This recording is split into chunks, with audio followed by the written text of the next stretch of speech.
Okay, welcome back. I know it's only been like a few days, which is pretty cool. I'm trying to do more filming of just whatever I do because you guys said you like seeing me on the videos, so we'll just make more videos.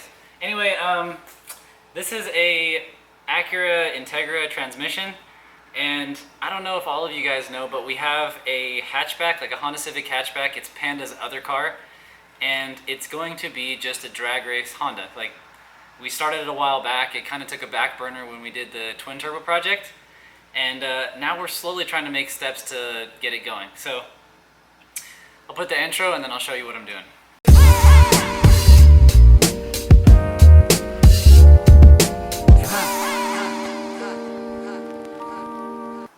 Okay, like I was saying, this is the Honda transmission that's going in our drag car, the Honda Civic Panda hatchback. I've taken apart my fair share of Honda transmissions over the years, but over time I've kind of forgotten like which of the internal parts cross over and what changes. So yesterday I went ahead and called my friend in California, Think Fat. If you guys know Fat Kid on Instagram, Think Fat Racing, I believe. But anyway, he takes these apart like almost every day for a bunch of other shops in Southern California, and I was able to call him on the phone really quick, and he told me that like this one with the 3 lines, you know, this pinion gear goes to like a B16. He was able to tell me the difference between the index on the GSR and the tooth count. And after we went over it all, he gave me some gear ratio options. I told him what we were doing, and so I'm able to put together a transmission that basically will have a B16 final drive and an LS gear set, which should give us something kind of like a poor man's GSR trans. And it should be perfect for what we're doing with it. It's basically just going to be our dyno tuning trans. So we're just putting it together so we can fit it in the car, mock up the turbo kit, get everything running, and when we're done with that, we'll put it on the put on the car on the dyno and dyno tune it. So this will just be for dyno tuning. We actually have a G-Force dog box for the car and like a super built motor, but we'll get into that later. So I just thought it was kind of cool. Maybe later I'll throw in a clip of us. We're going to actually change this pinion gear out so that we can mate it to this ring gear and make the set work like we were talking about. So it's kind of cool. It's amazing that some people have that much knowledge that they know that, you know, 3 lines on this equals whatever. Yeah, I know how to take it apart and put it back together, but I would not have known the specifics. So thanks to Aaron for helping us out with that. All right, the next thing that we're going to do today is we got this Honda Accord. You saw the clip of it in the last video, and we switched out a few things, got a bracket on his tensioner, switched out his transmission fluid. Everything seems to be like in perfect running order, except for he got the car with like a base map that had, I don't know, it's been getting him really horrible gas mileage. It doesn't run fantastic, and it's probably losing some power. Yeah, anyway, no big deal. We're going to throw it on the dyno, and we're going to get him some better gas mileage and hopefully some better horsepower, and this car will be much more drivable. So.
Dry test right now, so it's all the way down except for we just haven't pushed the clip onto the last bearing. So pretty good. When we get back, we'll silicone it up and like final assemble it, put the bolt for the reverse shaft back in, which is like right here.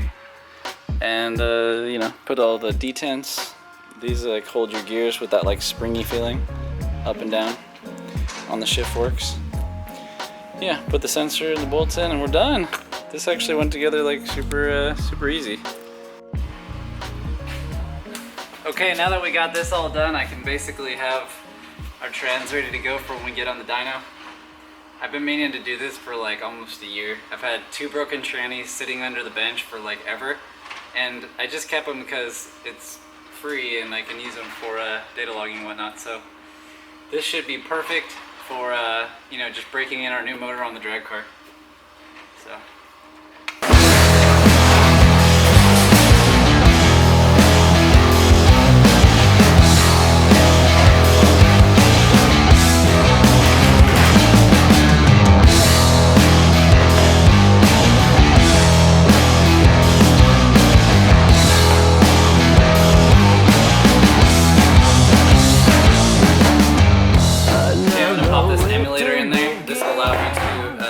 Tunes to the USB port and live tune on this stock Honda ECU, so makes it so we can get it tuned. I've already taken his base chip out, and I can see his configuration file, which is why I know how the tune is. All right, let's pop this in the car and see how it does.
Okay, I went ahead and made a first pull on the Honda Accord, and to my surprise, okay, I wasn't surprised. I saw the tune beforehand, so I kind of already knew it was going to be bad.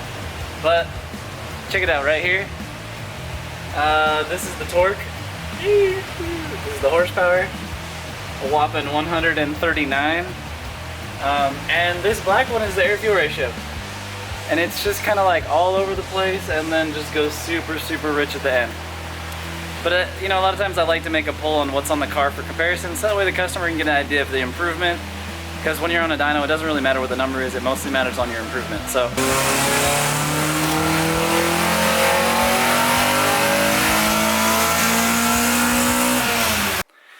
Okay, I'm sitting here editing this video, and I realized that I didn't film anything after we made those 2 dyno pulls on that Honda Accord. And there is a reason for that. After the second pull, I realized that it didn't respond to the change that I made, and I thought there's something weird here. So I did a little bit further investigation, and sure enough, it had actually a blown head gasket. So anyway, that didn't work out well, but hopefully he'll fix the head gasket and come back. I think the car was super cool. It was fun to see a CB7 back on the channel again. Obviously back in the day, Yari had his. We really love those cars. So we got love for all the old Hondas. They're fun. So last video, I mentioned this car a few times, and I just wanted to show that we still do have the Panda hatchback. I actually just coated my garage floors, and now it has like a shiny new spot to live. My wife's been nice enough to let me have the whole 3rd car garage for myself. So I have my toolbox, I have some of our race gear and our track day stuff here. Yeah, it's pretty cool. I'm gonna put some more stuff over here and kind of fix up my garage area so that I could do some of this stuff at home. What else? Oh yes, in this next clip you're gonna see me and Jose talking about his new car he got. He got an Acura Integra GSR, and it's boosted, and we're probably gonna take it to the track tonight if we can. So I'm kind of hurrying to get this video up. But yeah, the next couple of minutes, if you guys don't want to listen to us banter about his car and his PCV valve and random things, don't worry about it, you can just click out. But if you do want to learn a little something about a boosted car and PCV stuff, that's pretty much what we cover. But anyway, oh, one more thing. Thank you so much for commenting and like, saying your 2 cents on the channel about like whether I should post, videos of random topics or just keep it with like Honda, Nissan only. It seems like most of you just kind of want to see any projects that I get. I just get calls from anybody that calls me. So I just work on all kinds of stuff. So I think I'm gonna go ahead and do that. Keep putting everything in the video. Also, the people that have been watching these videos for a long time, I see you.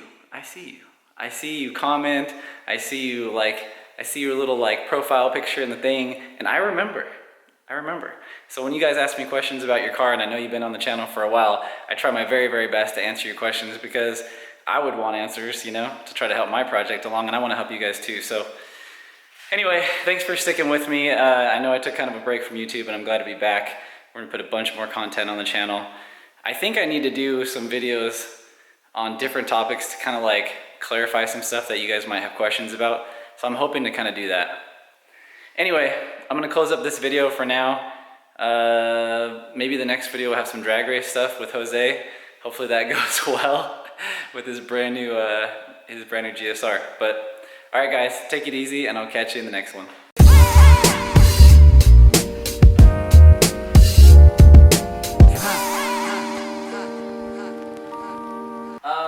Jose decided to buy another car. You guys have seen him on the channel before. He has that Sylvia.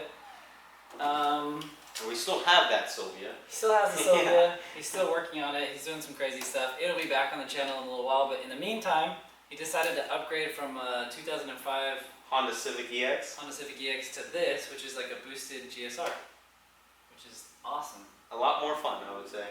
So we did like his preliminary base pull. He bought it like this. It made, was it 256 on 12 pounds. Yeah. So we're just kind of going over it really quick right now and just taking a look at what's been done and kind of make sure it's like going to be good for him. And so far it looks pretty good. So should be a fun daily, but you might see this back on the channel. I think we're going to do some cool stuff with it. These cars are so like affordable to modify and do things to that we can actually buy a lot of cool stuff for not so much money. And have a whole lot of fun with it. Yeah. I believe it. I'm sure it's already pretty fun at like 250 horsepower, but this might be like really fun at like 400 horsepower, so. And that's actual fun right there. Like. That's miles to the gallon right there. Crazy fun, yeah. Heck yeah. So, right now I'm looking to see if the PCV valve is like pressurizing, and I was thinking that we could pull this tube and blow air into it and see if it goes past the PCV, and that'll tell you possibly why you're getting oil coming out of this can. And the thing with these cans too, they don't run out on like my cans, right? Like the Sylvia. Yeah, 100%. Your that Sylvia, they drop off at 5,000 RPM. Yeah, your Sylvia is like fixed, so it just makes like torque and efficiency at a certain place, and it's always there. If you boost it, it's just more efficient in the efficient spots, but it doesn't actually change efficiency like with a cam changeover. Double check. Yeah, it's still coming out of somewhere. See, that's probably like 20 psi. Yeah, look at that, probably like 10. Yeah, it's like I'm barely cracking this. Right.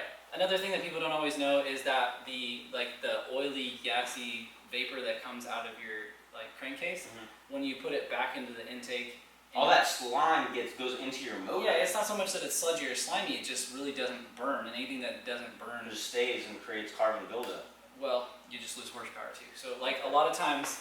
I mean, theoretically, on a factory car, this would go into your intake arm, which would go in pre-turbo, and it would be pulling this like crankcase ventilation in and recirculating into the motor for like, just ventilation reasons. But when you do that, I can actually take the pressure line off of here when it's getting a lot of crankcase pressure, and I could run it down right into the inlet of this turbo and make a pull and lose like 15 horsepower, 20 horsepower. What? Yeah, it's massive. Like because that the fresh clean air, more molecules of oxygen to actually compress gives you like more air in a smaller space, and if you've got oil vapor taking up that airspace, you make less power just on volume. That makes sense. And so I've seen gains just by moving the O2 dump, because this is spent exhaust gas away from the turbo. I've seen gains from venting this away from anywhere the intake can take as well. So you want to really everybody talks about cold air or whatever, but ultimately like clean, fresh, non-contaminated oil or gas-related air is Gonna create yeah, more it just power. has more oxygen. So more oxygen is better.